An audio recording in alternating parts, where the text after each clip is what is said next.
الحمد لله والصلاة والسلام على مولانا رسول الله وآله وصحبه. شعبي العزيز، رعايانا الأوفياء، سكان إقليم الصحراء، أبيت اليوم إلا أن أقتبس خطابي هذا الذي أوجهه مباشرة إلى رعايانا ومواطنينا في الصحراء المغتصبة. أبيت تفاؤلا وزيادة في الحجة إلا أن أقتبس خطابي هذا من سورة الفتح لأخاطبكم كأمير المؤمنين وملك بيعته لا زالت في عنقكم، وأخاطبكم كمسير ومخطط للدبلوماسية والسياسة الخارجية المغربية، وكشامع للشمل صالح لرتق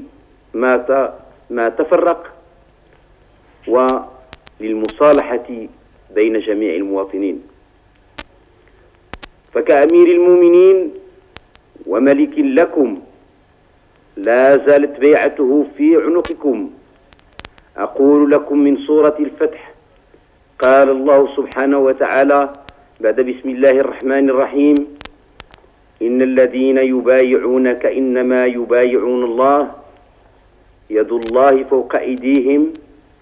فمن نكث فإنما ينكث على نفسه ومن أوفى بما عاهد عليه الله فسنؤتيه أجرا عظيما. صدق الله العظيم. وهكذا شعبي العزيز، من رعايانا في الصحراء ترون أن روابطنا وأسس تعاملنا ليست تلك الأسس المصطنعة التي خلقها التاريخ صدفة، بل هي قبل كل شيء ترابط وتعامل مبني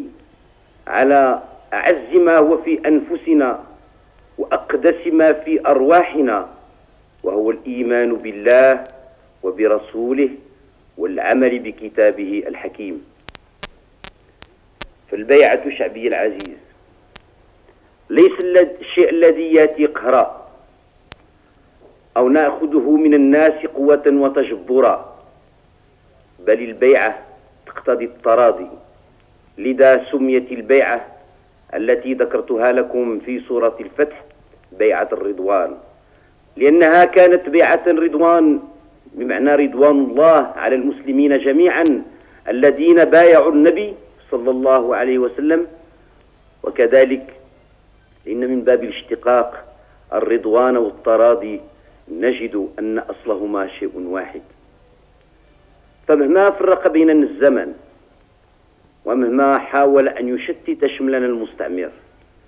لا زالت الروابط بيننا قائمة، لا زالت تلك الوشائج فعالة جياشة. ولا أريد من حجة ولا أكتفي من دليل إلا بما سمعته ورأيته منذ دخل أبونا رحمه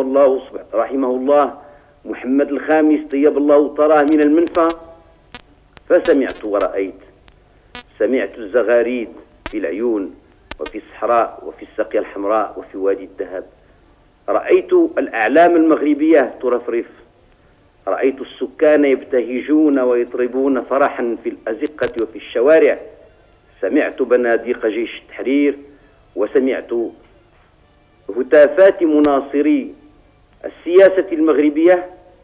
حتى يعم من الاستقلال ونعمة الكرامة وجمع الشمل، حتى يعم ذلك الإقليم ما عم أخاه في الشمال. وهكذا شعبي العزيز في الصحراء ترى أن الله سبحانه وتعالى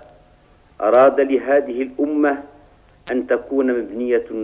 أن تكون علاقاتها السياسية وتعاملها مبنيا على التقى وعلى الهدى من الله. وهذه البيعة التي تلزمك وتلزمني،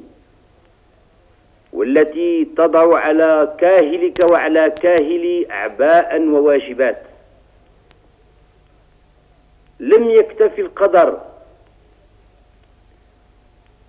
بأن نقول بها ونصيح بها نحن وحدنا، بل أرادت ألطاف الله ونعمه التي لا تعد ولا تحصى علينا ولله الحمد أن يبوح به العالم كله، وأن تعترف بها الدوائر السياسية العالمية، وأخيرا أن تضع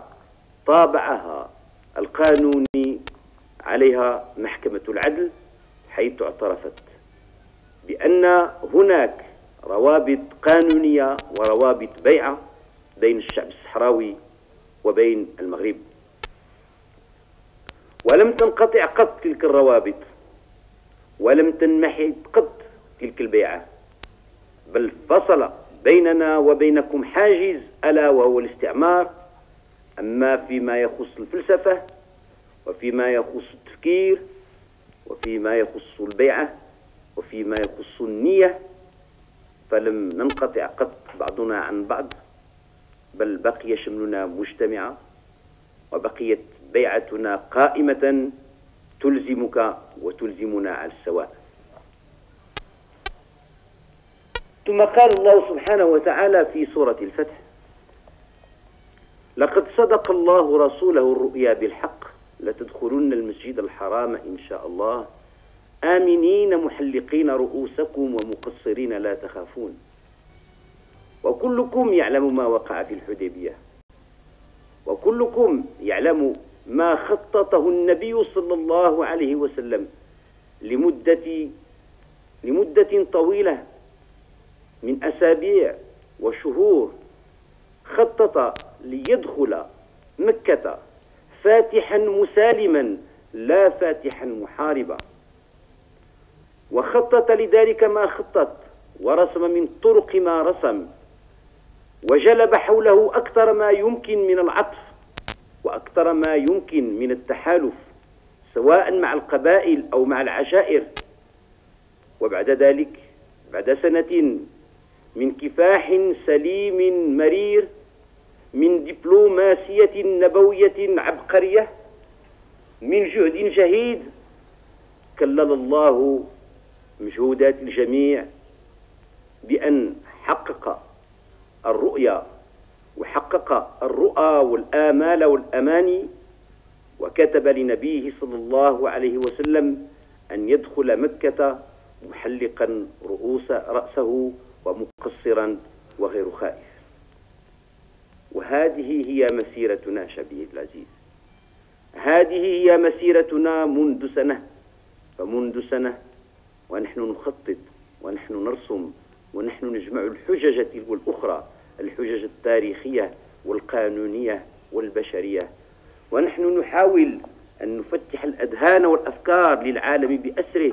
حتى يقتنع بحججنا وحتى يؤمن بحقوقنا. وسنة كلها ونحن نعمل ليل نهار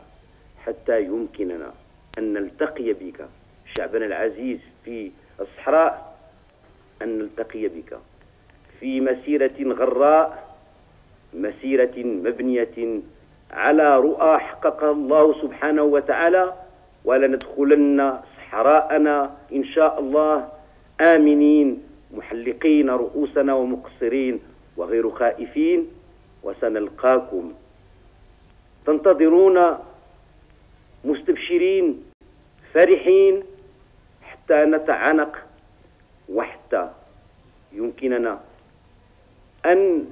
نشفي الغليل في تلك الساعة، نشفي الغليل من الاحتياج ومن الحاجة المادية التي كنا فيها أنتم ونحن، في لمس الأيادي، في نظر العين في العين، في تبادل التعانق والقبلات. ثم قال النبي صلى الله عليه وسلم، ثم قال الله سبحانه وتعالى في سورة الفتح: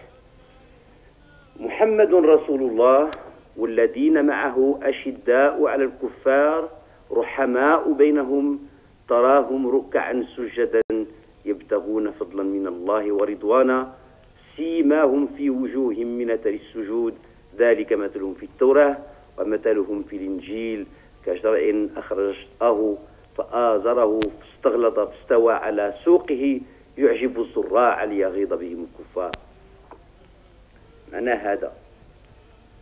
معنى هذا أن الله سبحانه وتعالى لم يكتفي بجمع الشمل بين النبي صلى الله عليه وسلم وأهل مكة، بل كذلك هدى أهل مكة وهدى الأنصار والمهاجرين حتى تناسوا الماضي وحتى تخطوا ما فات من الزمن، فألهم الجميع الصبر والسماح والتسامح والتعاضد والتآلف والتآخي، نظرا لكون الأمة الإسلامية كانت على فتح جديد، فتح صفحات جديدة أخرى لبناء مجتمع آخر من نوع جديد في حياة العرب والمسلمين. وهكذا أقول لك شبيه العزيز في الصحراء، أقول لك بكيفية واضحة لا مراء فيها، وأتوجه لمن انطوت عليهم حيل المستعمرين أو لعبت بأذهانهم أطماع الطامعين، فأقول لهم لا يمكنني أن أتنكر لأخلاق النبي صلى الله عليه وسلم ولا لأخلاق جدودي أجدادي ولا لأخلاق والدي رحمة الله عليه، بل واجبي أن أجمع الشمل وأن أصالح الجميع وأن أصافح الجميع. علي أن أقول لكم، أن أقول وأن أؤمن وأن أعتقد وأن أفعل ما سأفوه به من قسم. إنني باسمي وباسم إخوانكم الذين هم في المسيرة أواعد الجميع وأعاهدهم على التناسي وعلى الصفح وعلى طي تلك الصفحات التي لم يكونوا مسؤولين عنها تماما، بل كما قلت في طياتها كانت حيل المستعمر وأطماع الطامع. وهكذا شعبي العزيز، ليلة الجمعة وبعد 8 أيام مضت منذ خطابنا إلى شعبنا للقيام بالمسيرة الخضراء، نتيمن ببناء سياستنا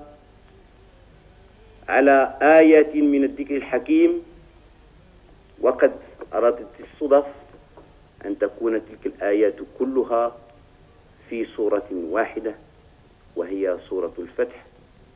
وهي الصورة التي أخذنا منها العملية فسميناها عملية فتح، وهي الصورة التي رسمت مسيرة النبي صلى الله عليه وسلم وفوزه بالنجاح وتصالح المسلمين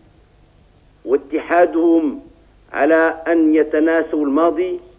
لأن ما ينتظرهم في المستقبل هو أقدس وأهم من كل شيء ومن كل اعتبار. شعبي العزيز في الصحراء، إنني أعلم وأنت تعلم كذلك أن الأجانب والأعادي يرمونك بنوع من الميز القبلي ومن العنصرية القبلية، وهكذا يريدون أن يلعبوا بين صفوفك، وأنا لا أؤمن بهذا، ولا أجعل فرقا بين أي واحد ينتمي إلى قبيلة من قبائل الصحراء، بل جميع الرعايا سواء أمام الحق وأمام القانون، بل لشباب الصحراء مستقبل أغر، مستقبل زاهر إنهم أرادوا أن يعملوا لصالح إقليمهم، بل أمام شيوخ الصحراء حقول واسعة حتى يمكنها بآرائها ومعرفتها لطقوس ولأحوال السكان أن ينيروا لنا الطريق، وأن يقوموا لدينا بواجب النصيحة، حيث قال النبي صلى الله عليه وسلم: الدين النصيحة. قالوا: لمن يا رسول الله؟ قال: لأئمة المسلمين وعامتهم. شعبي العزيز في الصحراء، أكرر لك باسمي واسم المسيرة الخضراء التي لا أريد أن يدنسها شيء من الالتواء لا في الكلام ولا في التفكير، أقول لك: عفى الله عما سلف، وإننا لنعلم أن كل من ذهب نحو الإسبان أو ذهب نحو ما يسمي نفسه بجبهة التحرير إنما ذهب مغرورا، ذهب ضحية حيل وشبكات. فارجعوا إلى رشدكم، أرشدكم الله ووفقكم،